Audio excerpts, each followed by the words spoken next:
Comme on est devant le 8.4 Extreme, on a un véhicule très abouti aujourd'hui pour des usages dits sévères.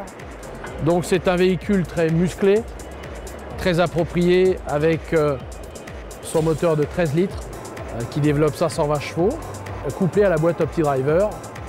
Donc c'est le fer de lance de la gamme construction, le Kerax, qui a été un petit peu virilisé pour des usages plus sévères, notamment sur le plan de son châssis, avec un renforcement du châssis intégral, renforcement des suspensions pour des utilisations à 42 tonnes, mais voire aussi à 50 tonnes, on va dire, hors route.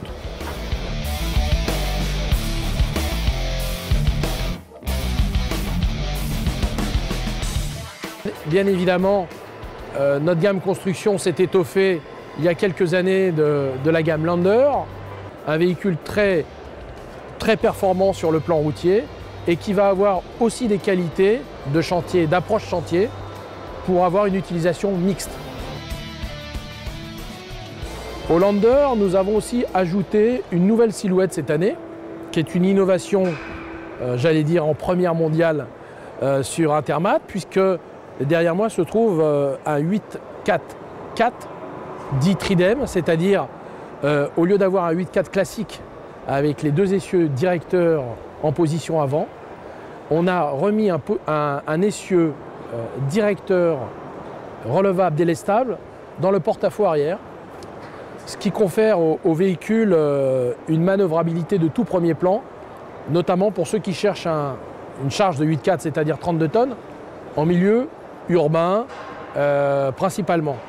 Donc l'essieu directeur relevable a plusieurs qualités, principalement la manœuvrabilité.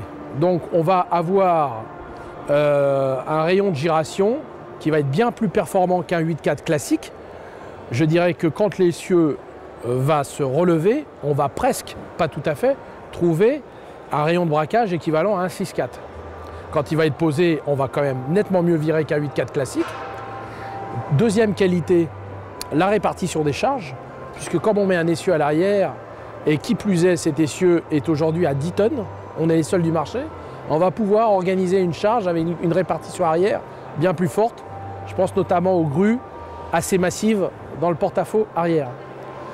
Et bien évidemment, recherche de consommation et d'entretien, quand l'essieu va être relevé, moins de friction au sol, moins de consommation, moins d'usure de pneumatiques.